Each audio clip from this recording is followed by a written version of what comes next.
Hey guys, it's Divyanshu, welcome back to another episode of football daily. और आज के episode में हमारी जो पहली अपडेट है ना, वो आती है यहाँ पर पीएसजी के करता धरता, पीएसजी के एडवाइजर, पीएसजी के स्पोर्टिंग डायरेक्टर लुइस कैंपोस से।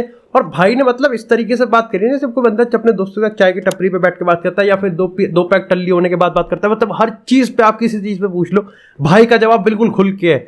और सबसे बड़ा धमाका तो एक्चुअली में इसी सेक्शन में लास्ट में हम बात करते हैं, लेकिन सबसे पहले बात करते हैं हम यहाँ पर मैनेजर की या कि जिडान की।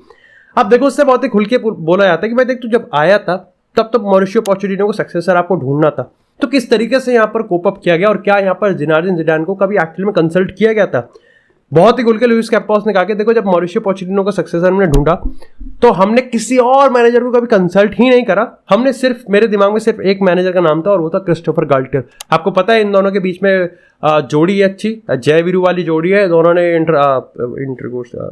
दोनों ने साथ में काम किया हुआ है, तो डेफिनेटली इन दोनों के बीच में जो फ्रेंडशिप और जो केमिस्ट्री है वो काफ़ी ज़्यादा अच्छी है। सोडियम क्लोराइड से ज़्यादा अच्छी केमिस्ट्री है इनमें। मतलब कुछ नहीं था, बस मैं तुमको बताया था कि हाँ, केमिस्ट्री मेरे पास भी थी। लेकिन यहाँ पर ये चीज़ नहीं, उसने ये चीज़ भी क्लियर कर दी कि जिडान को कभी या कि किसी और मैनेजर XYZ को कभी कोई कंसल्ट किया ही नहीं किया। अब आपको खुद को पता है कि यार, मेन स्ट्रीम मीडिया की हम बात करें या फिर खुद पीएसजी के इनसाइडर रिपोर्ट्स की हम बात करें, उन जर्नलिस्ट ने भी कहीं ना कहीं ये चीज़ रिवील की थी कि पीएसजी ने एड़ी चोटी का जोर लगाया था जिडान को कन्विंस करने में। उसको सारे तरीके के प्रोजेक्ट, हर तरीके की पावर देने को तैयार थी। और जहां तक कि सिर्फ पीएसजी नहीं बल्कि यहां पर मैनचेस्टर यूनाइटेड ने भी कहीं ना कहीं एड़ी चोटी का जोर लगाया था before actually eventually finalizing the return hand deal कि जिडान आके ज्वाइन कर ले। लेकिन जिडान को नहीं, जिडान को ये बर्फी और ये फालूदा में कोई इंटरेस्ट नहीं था। जिडान का दिल आ गया था अपनी मटका कुल्फ, मतलब फ्रांस नेशनल टीम की जॉब पे। मतलब तुम समझ गए ना, मतलब उस तरीके का हिसाब था यहाँ पर। लेकिन इसी के साथ यहाँ पर लुइस कैंपोस ने काफी इंटरेस्टिंग सवाल का जवाब दिया, और वो ये था कि लियोनेल मेसी और नेमार एक्चुअली में पीएसजी के अल्ट्रा को क्यों नहीं यहाँ पर ग्रीट करते। तो देखो, उसने यहाँ पर इस चीज पे काफी क्लियर कहा। उसने देखो यार, पिछले सीजन जब पीएसजी चैंपियन लीग से बाहर हो गई थी जब रियल मैड्रिड ने बाहर कर दिया था को, तो उस पॉइंट ऑफ टाइम पे पीएसजी के जो अल्ट्रास थे, उन्होंने जब नेक्स्ट टाइम पीएसजी की टीम पार्क द प्रिंसेस में खेल रही थी तो वहां पे नेमार और मेसी को बू किया था। इसका जो रिसेप्शन था, जिस तरीके से पर्सपेक्टिव, जो नैरेटिव सेट था, वो काफी गंदा सेट हुआ। सारे न्यूट्रल फैंस ने, मेसी के फैंस ने, हर एक फैन बेस ने कहीं ना कहीं इस चीज को कंडेम किया और नेमार और मेसी के सपोर्ट में वो सामने आए, और ये चीज ठीक भी थी। और कहीं ना कहीं लुइस कैंपोस ने ये चीज कहा कि आप दो प्लेयर्स को ब्लेम कैसे कर सकते हैं। मतलब लुइस कैंपोस ने तो नहीं कहा, लेकिन मतलब पूरे पब्लिक ने कहा कि आप अगर आपको अपना जो फ्रस्ट्रेशन है वो निकालनी है तो आप पूरे 11 के 11 पे, सिर्फ नेमार और मेसी थोड़ी खेल रहे थे, पोचेटिनो भी खेल रहा था। पोचेटिनो को तो किसी ने कुछ कहा ही नहीं, पोचेटिनो तो बेचारा खड़ा हुआ था, बल्कि आने वाले टाइम में तो वो खड़ा रहा हमेशा। तो ऐसे में कहीं ना कहीं काफी बड़ा गैप बन गया था, और लुइस कैंपोस ने यही चीज कहा कि नेमार और मेसी इसलिए अभी तक पीएसजी अल्ट्रास को ग्रीट नहीं करते, और जो बीच में जो रिलेशन जो टूट गया है, जो ब्रिज टूट गया है, उसको जोड़ने में अभी टाइम लगेगा। काफी इंटरेस्टिंग था और काफी डायरेक्ट भी बोल दिया। इसी के साथ यहाँ पर उन्होंने ये भी चीज कही। अब थोड़ी ट्रांसफर पे बात करते हैं। उन्होंने सबसे पहले नेमार के रिगार्डिंग कहा कि देखो भाई, मेरे को नेमार को कभी बेचना ही नहीं था, और एम्बाप्पे का इस पर कोई से भी नहीं है। अब मेरे को लगता है कि ट्रांसफर की बात आती है ना, तो एम्बाप्पे का उस पर से है नहीं है, ये मैंडेटरी है बताना, ठीक है। तो ये इस तरीके का परसेप्शन अभी पीएसजी में उस कॉन्ट्रैक्ट को लेके है जो कि एम्बाप्पे ने साइन किया है। उसने कहा नेमार एक अच्छा बच्चा है ऐसा, मतलब ऐसा लग रहा था कि इसे नेमार की पीटीएम चल रही है, नेमार ट्रेनिंग पे आ रहा है, नेमार अच्छा खेल रहा है, नेमार खा रहा है, बोल देता कि नेमार हक भी अच्छा रहा है, सभी बता रहा था, ये भी बता देता। लेकिन उसने ये चीज कह दिया कि Neymar is the integral part of this project, ठीक है। अब ये तो ठीक है, लेकिन उसने ये भी चीज कही कि पीएसजी का ट्रांसफर विंडो फेल था। पीएसजी का ट्रांसफर विंडो फेल था, हद हो गई। मतलब इसका फेल है तो बाकी सारे बच्चों के तो पेपर ही फाड़ दो। लेकिन उसने ये चीज कहा कि देखो, वो इसलिए क्योंकि हमको इसको चार अटैकर और चाहिए थे। वो किस लिए, और वो भी लेवेंडोव्स्की का नाम ले रहा उन लिस्ट में। फिर क्या, लेवेंडोव्स्की का नाम भी ले लिया, फिर कह रहा कि नहीं, नाम नहीं ले सकते। लेकिन उसने यहाँ पर ये चीज कहा कि मेरे को 4 प्लेयर चाहिए थे एमएनएम से भिड़ने के लिए, नहीं, मेरे को इनको स्क्वाड डेप्थ देना। मतलब ये लेवेंडोव्स्की जैसे उन कैलिबर प्लेयर्स को स्क्वाड डेप्थ के लिए लेके आएगा। PSG doing PSG type of business. लेकिन यहाँ पर उसने ये भी चीज कहा कि देखो, मैं खुश इसलिए भी नहीं क्योंकि हमने जो प्लेयर्स बाहर गए ना, हमने सेल नहीं करे, हमने लोन पे भेजा। तो आज नहीं तो कल वो प्लेयर्स वापस आएंगे और हमको कहीं ना कहीं और बंदोबस्त बिठाने पड़ेंगे। कुल मिला के यहाँ पर किस तरीके से वार्नर नारा को रखा जाए और मोरो इकार्डी को बाहर फेंका जाए, उस पर बात जहाँ पे चल रही थी। लेकिन इसी के साथ जो सबसे बड़ा धमाका था वो था लियोनेल मेसी का। अब पिछले काफी टाइम से मैं तुमको टाइमलाइन में बताता हुआ आ रहा हूँ कि कैसे ये स्टोरी डेवलप्ड हो रही है। Lionel Messi Barcelona world cup के बाद नेगोशिएशन आएगी, पीएसजी सारा होमवर्क तैयार कर रही है, पीएसजी यहाँ पर 2+1 की इक्वेशन को ही बदल रही है और 2+2 कर रही है, यानी कि 2 साल का कॉन्ट्रैक्ट रिन्यूअल दे सकती है। अब यहाँ पर पीएसजी एक बहुत ही बड़े गेम चेंजर के साथ आई है और खुला लुइस कैंपोस ने यह कह दिया कि लियोनेल मेसी को मैंने ऑलरेडी पूछ लिया है कि क्या वो 3 और सीजन रुकना चाहेगा पीएसजी में। गेम चेंजिंग है भाई ये, क्योंकि तुम सोचो लियोनेल मेसी भी at the and he is an human being, वो भी इंसान ही है, उसकी भी परिवार ही है, ही ऑल्सो हैज फैमिली, और वो जिस अपनी एज में है डेफिनेटली हम 1-2 साल की बात कर सकते हैं, लेकिन 3 साल के बाद उसका भी जो डाउनफॉल है, जो उसका भी जो एक वो होता है ना, जो उसका भी एक खुद का भी होता है यार कि ठीक है वी शुड लाइक अगर आप गुड बाय भी कह रहे हो, अगर हमको रोना ही है तो हम अपने प्लेयर को प्राइड में, तो वो टाइम आ जाएगा। उस पॉइंट ऑफ टाइम पे he would be leading the PSG project. मतलब एम्बापे ने तो इतनी गड्डी देखी भी नहीं होगी जितनी गड्डी मेसी को मिलेंगी। लेवल देख रहे हो तुम, वो उस लेवल का यहां पर गेम चेंजिंग प्रोजेक्ट यहां पर पीएसजी लेके आने वाली है। अब क्या अभी गेम चेंजिंग है, और अगर ये लुइस कैंपोस ने एक्चुअल में कर, क्योंकि लुइस कैंपोस को इतना जितना क्लियरली कह रहा है ना, और लुइस कैंपोस को जितनी अथॉरिटी मिल रखी है, अगर उसने ये चीज कर दिया तो कसम से उसको 10 में से 15 नंबर मिलने चाहिए, चाहे उसने अप्सरा पेंसिल से लिखा हो या ना लिखा हो। लेकिन यहां पर देखना यह है कि इंटरेस्टिंग ये होगा कि बार्सिलोना का जो एक negotiated, adjusted and well planned economic plan जो रखेंगे, और उन पे थोड़ी पीएसजी की तरह तिजोरी बड़ी बड़ी है, उनको तो सालों को लेवर एक्टिवेट करने पड़ेंगे, वो भी काम बन जाएगा बिना उसके एक्टिविटी। वो यहां पर किस तरीके से लियोनेल मेसी को कन्विंस कर सकते हैं, क्या वो रोमांटिसिज्म, क्या वो इमोशंस, क्या वो बारसा फैंस जो होते हैं जो लाइक डेफिनेटली फील करते हैं that Lionel Messi is destined, उसकी डेस्टिनी है बार्सिलोना में एक बार फिर से खेलना। क्योंकि ये दो ऐसी एंटिटीज थी,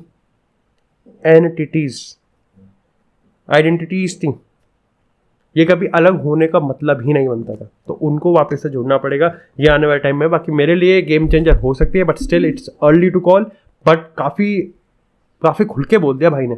लेकिन इसी के साथ यार बात करते हैं थोड़ी सी मैनचेस्टर यूनाइटेड की। स्टिल अर्ली, अच्छा लगता है यार जब ऐसे इंटरव्यू सुनते ना हम, यार डियोगो डालो ने कहा कि जब ये टीम ऊपर चली जाएगी ना, जब ये यूनाइटेड सही में लिवरपूल सिटी से बढ़ने लग जाएगी, तो हमको ये चाहिए कि तब लोग ये कहे कि इस टीम को नीचे से उठा के ये सेट ऑफ प्लेयर्स लेके आए थे। अच्छा लगता है यार जब आप में कन्विक्शन हो, आप में पैशन हो इस बैच के लिए खेलना।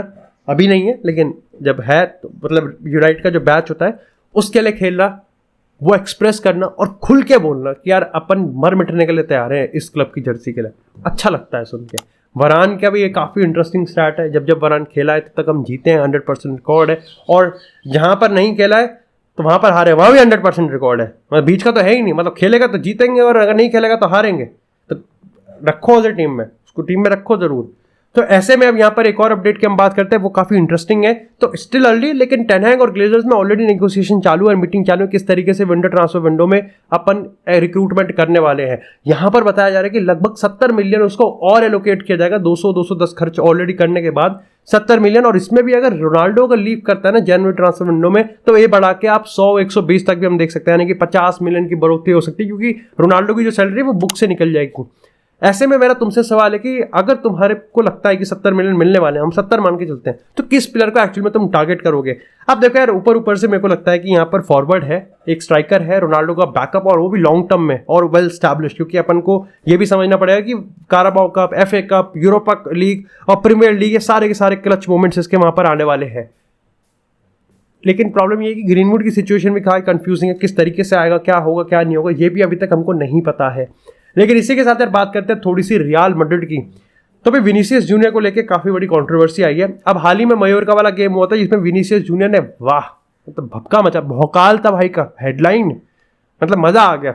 अब वहां पर ये चीज तो थी, जिस तरीके से उसने गोल मारा उतना ही सेक्सी उसने सेलिब्रेशन भी किया, डांस भी किया, लेकिन एक्चुअली में उसमें कंट्रोवर्सी हुई कि मयोर्का के प्लेयर्स एक्चुअली में काफी ज्यादा उसको इंजर्ड करने की कोशिश कर रहे थे। और ये चीज रूडिगर ने भी अपने प्रेस कॉन्फ्रेंस में कहा कि ऐसा होता है कि डिफेंडर्स ना ड्रिबलर्स को, थोड़ा सा स्किलर्स जो होते हैं ना, विनीसियस टाइप प्लेयर्स, उनको इंजर्ड करना मतलब चाहते हैं, कभी कभार इंटेंशनली भी, कभी कभार इंटेंशनली भी, लेकिन most of the time intentionally. ये चीज यहाँ पर नेमार के साथ भी होती है। अब ये चीज काफी हवा बना इसका कि बेंच पे सुनाई दे रहा था, मयोर्का के प्लेयर्स कह रहे थे कि तोड़ो उसको तोड़ो, काफी ज्यादा बकचोदी हुई। लेकिन इस बकचोदी में नेक्स्ट लेवल बकचोदी तब हो गई जब यहाँ पर जो पेड्रो ब्रावो हैं, जो कि स्पेनिश एजेंट के एसोसिएशन के प्रेसिडेंट हैं, उन्होंने एल चिरिंगेंटो के एक प्रोग्राम पे ये कह दिया कि व्हाट विनीसियस जूनियर जो कर रहा है वो स्टूपिड तो है, लेकिन एक्चुअली में बंदर वाली हरकतें भी हैं। ये आपको पता है, monkey word is actually very resist word और आप इसको बोल नहीं सकते। और इसके बाद जो रिसेप्शन हुआ ना, मतलब नेक्स्ट लेवल, मतलब इतना गंदा रिसेप्शन तो कभी मेरे को लगता है कि रानी मंडल और यहाँ पर ढिंचैक पूजा के गाने पे नहीं होगा जितना यहाँ पर पेड्रो ब्रावो को मिला है। मतलब इतना खुश तो कभी गावी मतलब उस लड़की का नंबर लेने के बाद नहीं हुआ जितना गुस्सा यहाँ पर पेड्रो ब्रावो पे आया है। मतलब इसका कोई रिलेशन नहीं था, लेकिन मैंने तुमको बताया कि हाँ मेरी गांड की लसरी है कि इतनी क्यूट लड़की थी यार, और उसने अकाउंट अपना क्लोज कर रखा है। मतलब हम इधर उधर जा रहे हैं, वापस से ध्यान देते हैं पेड्रो ब्रावो पे। अब यहाँ पर इसमें कंट्रोवर्सी में अब जो डेवलपमेंट्स है ना, वो सबसे पहले ये हुआ है कि देखो अगर हम बात करें इस समय सपोर्ट की, तो भाई विनीसियस जूनियर ने एक एक्सक्लूसिव वीडियो डाल दी है। उसके बाद रियल मैड्रिड ने इसको क्लियर कर दिया कि वो लीगल एक्शन लेने वाले हैं। और यहाँ पर खुद पेड्रो ब्रावो ने यहाँ पर इस चीज़ पे अपना एक्सप्लेनेशन दिया कि उसने कहा कि मैंने कोई रेसिस्ट कमेंट नहीं किया, ना ना ना ना ना ना, मैंने बस ये एक्सप्रेस करने की कोशिश किया कि वो जो कर रहा है वो बंदर है, वो बंदर की तरह मैंने उसको एक्सप्रेस किया कि बंदर के एक्शन को यूज करके मैंने बताया कि वो जो कर रहा है वो स्टूपिड है। मैंने कहा हाँ सर, उसको थोड़ा सा रेसिज्म कहते हैं हम लोग, और रेसिज्म के अगेंस्ट आई थिंक तुम मेरे ओपिनियन से स्टाइल को, इस कंटेंट को पसंद करते नहीं करते, लेकिन एक म्यूचुअल स्टैंड पर तुम आ सकता है कि वी आर अगेंस्ट रेसिज्म, है ना। तो कर दो लाइक और सब्सक्राइब। अब ऐसे में यहाँ पर जो बड़े बड़े प्लेयर्स हैं, लेजेंडरी पहले की हम बात करते हैं, नेमार की हम बात कर रहे हैं, लुकास पाकेता की हम बात कर रहे हैं, यहाँ पर रफीनिया की हम बात कर रहे हैं, इवन जावी ने भी यहाँ पर इस पर कमेंट करते हुए कहा कि देखो हर प्लेयर को फ्रीडम होनी चाहिए किस तरीके से वो सेलिब्रेट करे, और वो फ्री होना चाहिए, this is a freedom of dance, लेकिन एज लॉन्ग एज वो किसी और को डिसरिस्पेक्ट ना करे। यहाँ पर इसमें थोड़ा सा तेल का तड़का वहां पर भी आ गया जब एक्चुअली में एथलेटिको मैड्रिड कोके से पूछा जाता है कि अगर यहाँ पर विनीसियस जूनियर गोल स्कोर करके तुम्हारे सामने यहाँ पर ऐसा गोल सेलिब्रेशन करे तो क्या। देखो सबसे पहले तो उसने कहा कि देखो इट्स फ्रीडम ऑफ डांस है भाई, देखो सब हर के पास ये रियलिटी होना चाहिए, लेकिन उसने कहा कि प्रॉब्लम होंगी, मतलब कुटाई गुत्थाई, मतलब ऐसा हो जाएगा कुछ ना कुछ, लड़ाई हो जाएगी, है ना, लड़ाई हो जाएगी, मतलब ऐसा कुछ ना कुछ हो जाएगा वहां पर। तो अब यहाँ पर प्रॉब्लम काफी ज्यादा है, अभी फिलहाल देखना पड़ेगा। लेकिन इस समय पब्लिक नैरेटिव की बात करें तो हर बंदा विनीसियस के साथ है। मेरा इस पे ओपिनियन ये है कि भाई क्या प्रॉब्लम है यार, तो क्या प्रॉब्लम, मतलब एंटोइन ग्रीजमैन की हम बात करें, वो बंदा तो अपने खुद के माइटोकॉन्ड्रिया पे हाथ रख के डांस करता था, तब तो किसी को प्रॉब्लम नहीं थी। उसके अलावा भी अगर देखें तो रोनाल्डिनियो सर की बात करें, भाई जितना लेजेंडरी वो बंदा था उतना लेजेंडरी उनका डांस होता था। उसके बाद अगर हम यहाँ पर पोग्बा की बात करें, मतलब वो बंदा तो खेलता भी नहीं था, लेकिन फिर भी उसका डांस इतना ज्यादा पॉपुलर था। बाकी भी हम बात करें, इवन तो भाई एक टाइम पर रोनाल्डो, जामेस रोड्रिगेज और मार्सेलो का भी वो वाला डांस था भाई, ऋतिक रोशन वाला। तो ये सब तो ये part of celebration, it's a joy. हाँ ये चीज मैं मानता हूं कि डिसरिस्पेक्टफुल आपको नहीं होना है। लेकिन इसी के साथ बात करते हैं हम आज के अपने वीडियो के स्पॉन्सर्स की, जो कि है Ballebaazi app. It's a very very fun app, और आप अगर अपने मैच डे स्किल्स को यूज कर सकते हैं, अगर आप अपनी टीम प्रेडिक्ट कर सकते हैं, तो आपको बहुत बढ़िया कैश प्राइजेस और यहाँ पर एक्साइटिंग रिवॉर्ड्स यहाँ पर रिडीम कर सकते हो। आपको कुछ नहीं करना, आपको मेरे दिए गए लिंक पे जाके यहाँ पर इस ऐप को डाउनलोड करना है। आप एक पर्टिकुलरली फुटबॉल का या फिर क्रिकेट का मैच देख सकते हैं। अगर फुटबॉल की हम बात करें तो बार्सिलोना का आज अगर आप मैच सेलेक्ट कर रहे हो, आपको एक टीम बनानी है जिसमें आपको अपनी स्टार्टिंग 11 बनानी है, जिसमें आपको जो एक टीम से मैक्सिमम 7 प्लेयर ले सकते हैं। हम टर स्टेगन की बात करें तो आप देखो टर स्टेगन इतने सारे पॉइंट्स देगा, है ना। आप टीम सिलेक्शन पे ज्यादा ना जाएं, आप यहाँ पर परफॉर्मेंस पे ज्यादा जाएं, उसके बेसिस पे अपनी सेलेक्ट करें। आप वहां का टर स्टेगन को रख सकते हैं। उसके बाद आपको पता है लेवेंडोव्स्की तो पहले का तो आप लेवेंडोव्स्की को अपनी टीम में इंक्लूड कर सकते हैं। ऐसे कर करके आप अपनी स्टार्टिंग 11 बनाएं, और अगर यहाँ पर captain, vice captain, goal score, goal assist, interception, shot block, ये सब के ऊपर अगर आपको पॉइंट्स मिलते हैं, तो आप यहां पर अपने एक्साइटिंग कैश रिवॉर्ड्स और कैश प्राइजेस को रिडीम कर सकते हैं।